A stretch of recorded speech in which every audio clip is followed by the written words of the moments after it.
Welcome back to my channel. আসসালামু আলাইকুম। Hello friends, তোমরা সব কেমন আছো? এই ভিডিওটা শুধু তোমাদের জন্য। ভিডিওটা ভালো লাগলে আমার চ্যানেলে অবশ্যই সাবস্ক্রাইব করে দিও। তোমরা যারা নতুন আমার সাথে থেকো, আমার পাশে থেকো, ভিডিওটা স্কিপ করো না প্লিজ, পুরোটা দেখতে থেকো, অবশ্যই তোমাদের ভালো লাগবে। আমার বরমশাই বলে দেশের ডিউটি কর্তব্য দায়িত্ব পালন করার সাথে সাথে আমার ফ্যামিলির প্রতিও একটা দায়িত্ব কর্তব্য আছে, তাই যখনই সময় পাই আমাদের জন্য কিছু করার চেষ্টা করে। আর এই ভিডিওটা শুধু তোমাদের জন্য। হ্যালো ফ্রেন্ডস, আসসালামু আলাইকুম। তোমরা সব কেমন আছো? আশা করি ভালো আছো। পপি সুলতানা লাইফস্টাইলে আমি এসে গেছি আরও একটি নতুন ভিডিও নিয়ে। তো আজকের ভিডিওতে আমি আলু আর চিকেন দিয়ে সিঙ্গারার একটা পুর তৈরি করব। চিকেন সিঙ্গারা যেটাকে বলে, হিন্দিতে বলে চিকেন সমোসা। যাই হোক, একটা বানাবো তোমাদের জন্য রেসিপিটা। তো প্রথমে চিকেনটাকে কুচি কুচি করে কেটে নেওয়া হলো। গাছ থেকে তাজা তাজা ধনেপাতা তুলে আনা হয়েছে, কাটিং কুটিং হয়ে গেছে।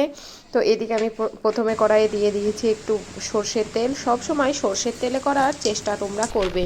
প্রথমে তেলের মধ্যে দিয়ে দিলাম পাঁচফোড়ন, যেটা আমি ওয়েস্ট বেঙ্গল থেকে নিয়ে এসেছি। পাঁচফোড়নের উপর দিয়ে দিলাম পেঁয়াজ। এবার ওটাকে ভালোভাবে নাড়িয়ে নাড়িয়ে লাল লাল করে নিতে হবে। আর উপর দিয়ে দিয়ে দিলাম একটুখানি নুন পরিমাণ মতো।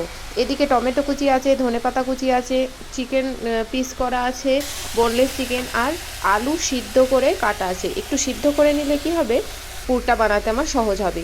আর আমার বড়বাবু বানাচ্ছে, বরমশাই, কারণ হচ্ছে আমি চিকেন সমোসা বানাতে পারি না। এদিকে মশলা টশলা সব রেডি হয়ে গেছে। আদা রসুন বাটা, পেঁয়াজ ফ্রাইয়ের মধ্যে অল্প একটু দিয়ে দিতে হবে। আদা রসুন দুটো পেস্ট দিয়ে দিলে ভালোই হবে। যাই হোক, আদা রসুনের পেস্টটা দিয়ে দিলাম পরিমাণ মতো। দিয়ে দেওয়ার পর এবার এটাকে ভালো করে আরও কষিয়ে নিতে হবে।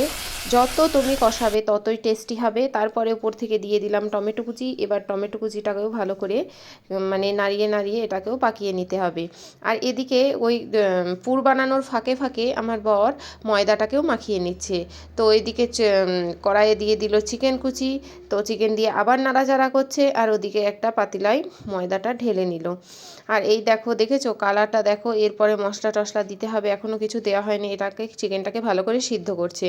আর এদিকে ময়দার মধ্যে একটু দিয়ে দিল রিফাইন অয়েল, আর দিয়ে দিল কালো জিরে। কালো জিরে মুখে পড়লে ভালো লাগে, আর কালো জিরের স্বাস্থ্যের পক্ষেও খুব ভালো। সানরাইজ কালো জিরে, এটা পুরো পিওর, এতে কোনো ভেজাল থাকে না, এটা বাড়ি থেকে নিয়ে এসেছি। আর চিকেনের মধ্যেও একটুখানি দিয়ে দিল। আগেই বললাম কালো জিরে শরীরের পক্ষে খুব ভালো। তো কালো জিরে যাদের শরীরে ব্যথা হয় তারাও খেতে পারো, খুব ভালো উপকারী। তো আবার উপর থেকে দিয়ে দিল হলুদ গুঁড়ো, একটু লঙ্কা গুঁড়ো, আর একটু ধনে গুঁড়ো। এবার এটাকে ভালো করে নাড়িয়ে এবার দিয়ে দিতে হবে কিচেন কিং মশলা। তোমাদের ঘরে যে কোনো চটপটা মশলা থাকলে দিয়ে দিতে পারো। আর এদিকে চিকেন মশলা ছিল, ওটাও একটু দিয়ে দিল। একটু একটু করে সব জিনিসই দিয়ে দিল। আর সিদ্ধ করে পিস পিস করে কেটে রাখা আলুটা আমার বরমশাই এবার উপর থেকে ছড়িয়ে দিল। আর আমার বরের একটা হবি আছে, কি রান্না করতে খুব ভালোবাসে। সবচেয়ে বড় ব্যাপার, রান্না করার থেকেও রান্না করে খাওয়াতে ভালোবাসে। তারপরে ওটাকে ভালো করে নাড়িয়ে উপর থেকে দিয়ে দিল ধনেপাতা কুচি ছড়িয়ে। তারপরে একটু ভাপিয়ে নিলেই তৈরি হয়ে গেল ঢাকা দিয়ে। আর উপর থেকে দিয়ে দিলাম বাদাম কুচি। এদিকে ময়দা মাখা পুরো রেডি হয়ে গেছে, ওটাকে আধা ঘন্টা পন্নি দিয়ে ঢেকে সেট করে রাখতে হবে। তারপর আধা ঘন্টা বা 45 মিনিট রেস্ট করার পর ময়দাটাকে লেচি লেচি বানিয়ে নিতে হবে। টোটাল 6টা লেচি বানিয়েছিল। তারপর গোল গোল করে ওটাকে পুরো লুচির মতো বা রুটির মতো করে বড় করে একটু বেলে নিতে হবে। খুব মোটাও না, খুব পাতলাও নয়, মিডিয়াম। তো দেখো আমার বরমশাই বেলে নিয়েছে। এবার এটাকে 2 পিস করে দিতে হবে চাকুর সাহায্যে কেটে। তো 2টো পিস করে দিল, তাহলে একটা লেচি থেকে 2টো সিঙ্গারা তৈরি হবে আর কি। তো প্রথমে পানি লাগিয়ে দিল চারিদিকটা, তারপরে ওটাকে ঘুরিয়ে এইভাবে, তোমরা তো দেখতেই পারলে, আমি আর কিছু বলতে পারবো না, স্কোয়ার টাইপ করে তার মধ্যে ওই পুরটা, রেডি করা পুরটা ভরে দিল। এবার এটাকে আবার পানি লাগিয়ে মুখটা ভালো করে মুড়িয়ে দিতে হবে। দেখো তোমরা, এই দেখো কিভাবে করলো, দেখতেই তো পারলে। কিন্তু আমি এখনও পর্যন্ত সিঙ্গারা বানাতে শিখিনি, আমি পারিও না। এইভাবে একটা একটা করে সব বানিয়ে নিতে হবে। তো এই দেখো একটা একটা করে বানিয়ে নিচ্ছে। আর আমার বরের হাতে কিন্তু বেশ স্পিড আছে, ও সিঙ্গারা টিঙ্গারা সব একাই নিজে হাতে বানিয়ে নেয়। আমার ছেলে মেয়ে বেশ ভালোবাসে সিঙ্গারা, মোগলাই পরোটা, এগুলো ও বানিয়েই থাকে। ডিউটির ফাঁকে ফাঁকে যখন ছুটি থাকে বা ওর ডিউটি অফ থাকে তখন ও ভালোবেসে আমাদের জন্য বানিয়ে বানিয়ে দেয় বা বানিয়ে খাওয়ায়।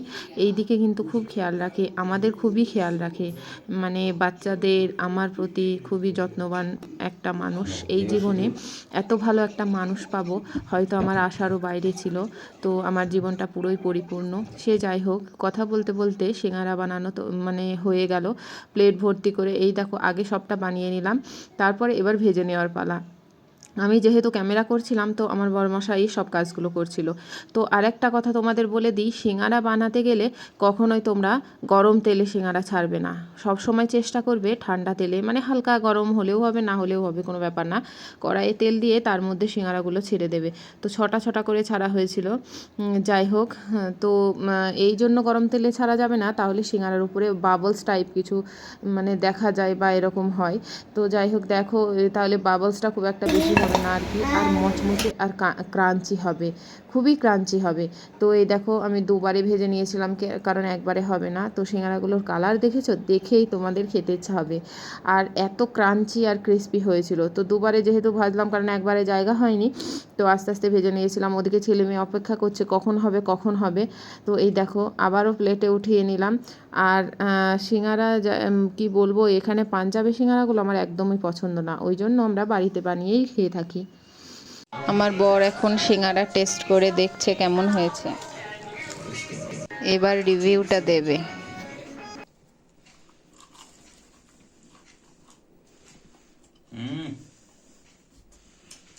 পশ্চিমবঙ্গের মতো।